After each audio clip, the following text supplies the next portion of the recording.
はじめまして、YouCanSpeak 開発者の木下と申します。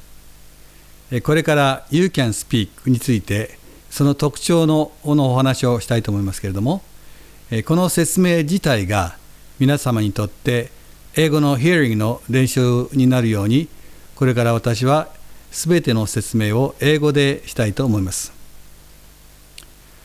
Well, I think you want to speak English fluently, and that's exactly what YouCanSpeak offers you. Speaking and hearing are two different things. A different part of our brain is used for hearing and speaking. And if you don't understand this fact, you may misunderstand the method of English study. For instance, there is an example that someone has 100% hearing ability, but 0% of speaking. When I was working in America at an American firm, there was a boy working in my lab as a part-time job. His parents came from Czechoslovakia as refugees, but he was born in America. When his parents came to America, they didn't speak any English, so they talked to each other in their own mother tongue. And when this boy was born in America, naturally, he started to speak English, but his parents talked to him in their own language. So this boy understood everything his parents said to him.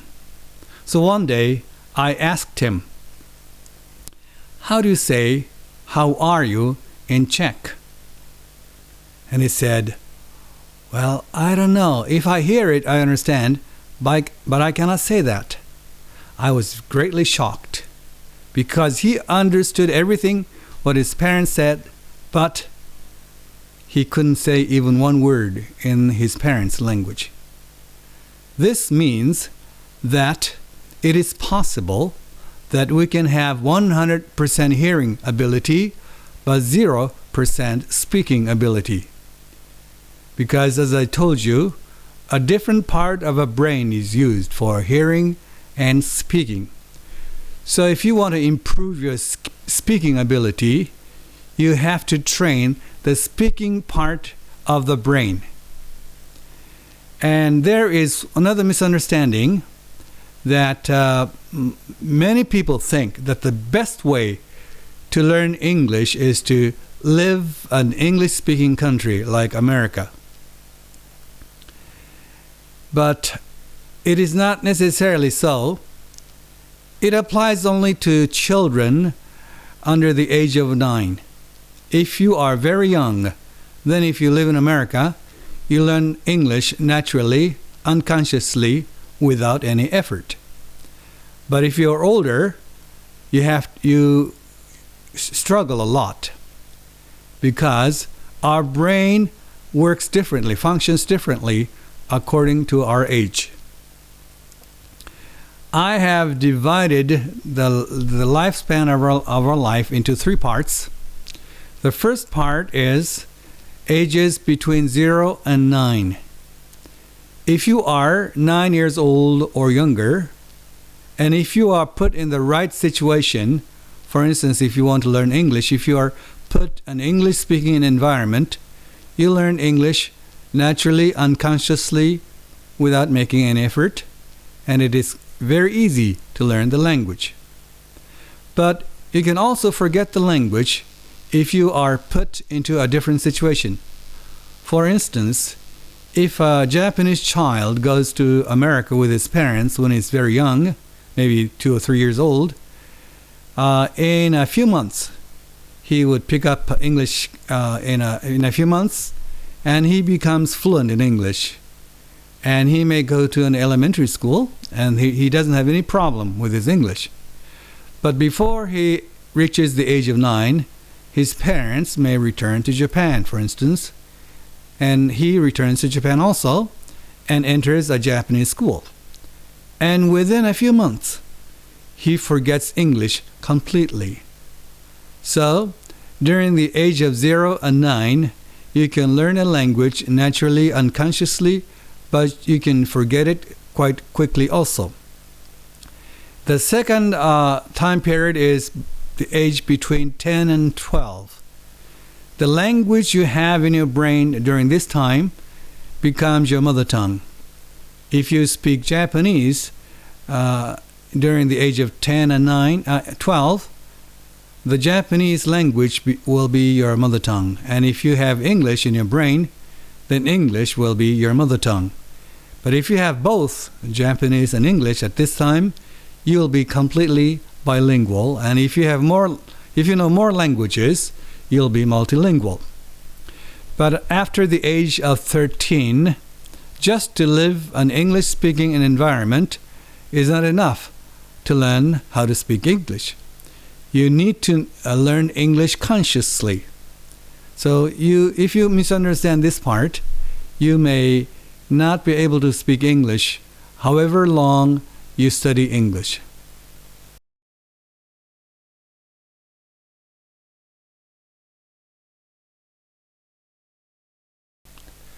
To learn a language is just like filling a bottle with water.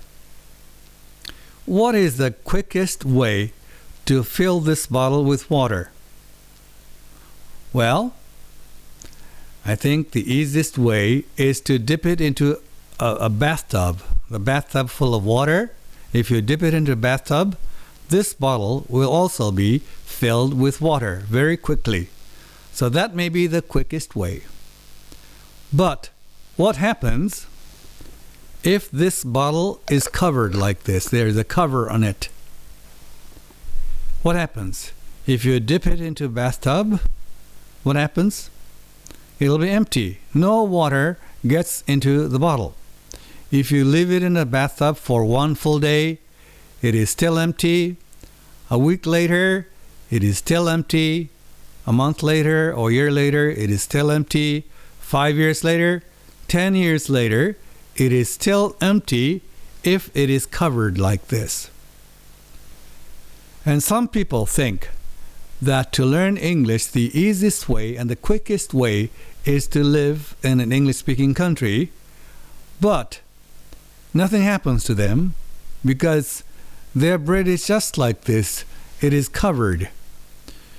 But if it is not covered, if it is open, there is another way to fill this bottle with water. For instance, if water drops from the faucet, one drop at a time, and if you place it under this faucet, what happens? Water drops into this bottle one drop at a time, but eventually, a little later, this bottle will be full of water. And that's what I want to tell you. By living in Japan, you can have the same result. You can fill your brain. The bottle is just like our brain, and water is English, and you can fill your brain with English. I've seen many Japanese people who had never lived in an English-speaking country, but who spoke English beautifully and almost perfectly like a native speaker. I have an interpreter seminar every year at Karuizawa, and many people come and join the program. And all of them speak English very well, but some of them had never lived overseas. They lived in Japan only, and they learn English in Japan, yet they speak English like a native. What happened to them was just like this bottle. The water dropped into this bottle one drop at a time, and the bottle was filled with water. Just like that, such people learn English one at a time, living in Japan, but they could fill their brain with English. And that could happen to anyone. But we need to know how to do that. And that's the next thing I want to explain to you.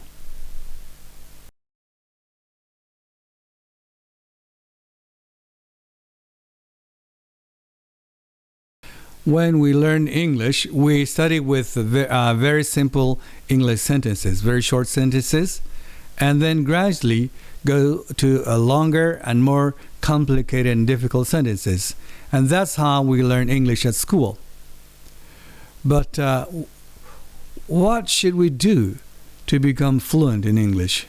When we study English at school, most of the people don't become fluent in English. Why is that? To speak English, you should be able to create a new English sentence instantly and then say it verbally using the voice. And at schools in Japan, they don't train that kind of thing. And that's a major reason why most of the people cannot speak English. But how can we create an English sentence instantaneously? Well, there is a method I've developed.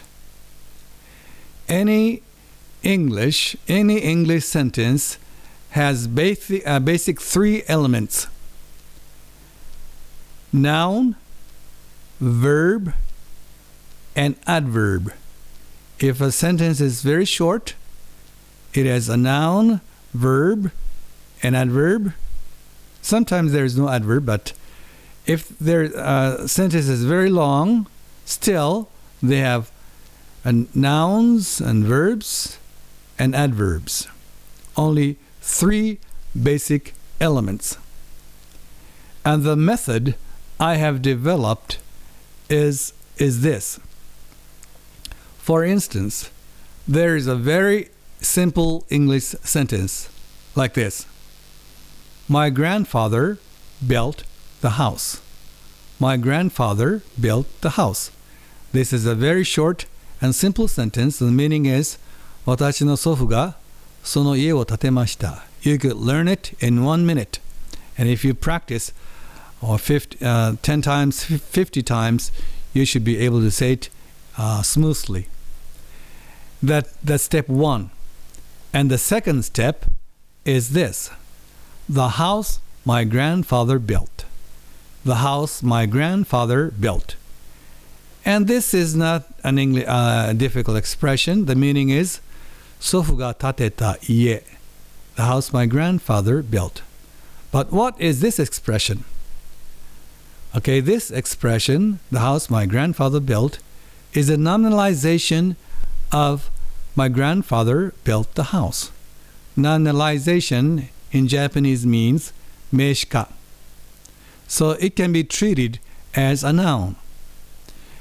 And that is step 2, and now step 3. You can learn another simple English sentence like, that is her car. That is her car. That is a very simple English sentence, and very easy, and you can learn it very quickly. And in that sentence, that is her car, that is a noun. And her car is a noun also. And a noun can be replaced with another noun. In other words, you can replace her car with another noun, the house my grandfather built. So if you replace it with that new expression, then the fourth step, last step is, that is the house my grandfather built. So by taking 4 steps, you could create a sentence like, that is the house my grandfather built very quickly. And YouCanSpeak is programmed that way. And basically, there are 35 different types of nominalization of any English sentence. Only 35. So if you learn how to nominalize an English sentence, then you can replace another noun with that expression in any sentence. And in the same way, there are 13 different types of verbalization. And you can replace an adverb with another adverb. Adverbialization. I used the wrong word. Adverbialization. Fukushika. And there are 13 types of adverbialization in English. In total, there are 48 different types of nominalization and adverbialization in English. And if you know how to do it, then you can create any sentence, whether it is short or long. And in YouCanSpeak, in one lesson, there are 24 sentences, but 4 sentences as a set. The basic sentence, nominalization, and another sentence, and substitution sentence. And by taking those 4 steps, you can create any kind of sentence. And there are 6 such units in one lesson in YouCanSpeak. And if you follow one step at a time, eventually, in 1 year, if you reach the highest level, level 4, you'll be able to speak English rather fluently. And surprisingly, some people reach the highest level in 1 month, and they become very fluent in English. Sometimes I talk with the students over the telephone in English, and sometimes I get very surprised how well they speak English. One day, I was talking with a gentleman who called me over the phone, and I started to talk with him in English. And as his English, it was so good, I asked him, "Where did you learn your English? Your English is excellent." And he said, "I learned it by using YouCanSpeak." And I was surprised, and he was surprised too. So I'm sure if you follow all the steps of YouCanSpeak, you'll be rather fluent. If it is not in 1 month, maybe in 1 year, you'll be rather fluent in English if you do it right. 聞くのはわかるんで、書くのも書ける。ただ自然と出てこないっていうのがあって、ちょうど自分に合ってる手法のものなのかなと思って。一番いいなと思ったのは、まずそのコンセプトで練習方法がいいなと思ったのが一つと、あとは実際にお試し版で試せるっていうのが、自分で試してみて一番自分に合ってるなと思ったので、購入しました。英会話の学校とかでもその場では分かったとか通じたとかっていう実感があるんですけど、時間が経つともうその場限りで残ってないんですよね。ですけどYouCanSpeakの場合は単語やフレーズがすごく覚えているので、それにはすごく感動してというか、はい、それが大きな違いですね。英会話を習得したいという人たちがとても大勢います。英会話って結局何なんでしょうか。例えば Good morning, how are you this morning? I'm fine, thank you, and you? これも英会話ですけども、これは挨拶ですね。で、人が朝起きて夜寝るまでですね、挨拶ばっかりしてるわけではありませんよね。いろんなことを相手に伝えて、相手から聞いて理解したりと多くの事柄が入ってきますので、英会話の定義づけをもう少しはっきり幅広くする必要があると思います。で、英会話といった場合はですね、2つの要素から成り立っていますね。この YouCanSpeak はこの主にスピーキング、思ったことを瞬間的に英語で音声化するということは、その能力を身につけるために開発されたものです。そしてネイティブスピーカーの模範英語がありますので、それを聞いているうちにもちろん Hearing、Listening の力も身についていきます。で、もう一つ、この YouCanSpeak の利点としては、ネット上で学ぶことができるということですね。すなわちインターネットにつながりさえすれば、世界のどこにいても、あるいはどのパソコンを使ってもですね、自分の都合のいい時間に、都合のいい時間、長さですね、何時間でもやることもできます。学習内容とか、学習進捗状況とか、すべての必要な情報が弊社のサーバーに保管されていまして、学習者一人一人がそこの個室に入っていくような感じですね。自分の学習の部屋に入っていって学習をすると。そして学習をし終わったら、次はその続きからやっていくことができますね。そしてどれだけ習得したかというものもですね、色分けできっちりと分かりやすく表示されるようになっていますので、このネット上で英会話を学ぶシステムとしては非常に完成されたものだと思いますので、ぜひ試してみてください。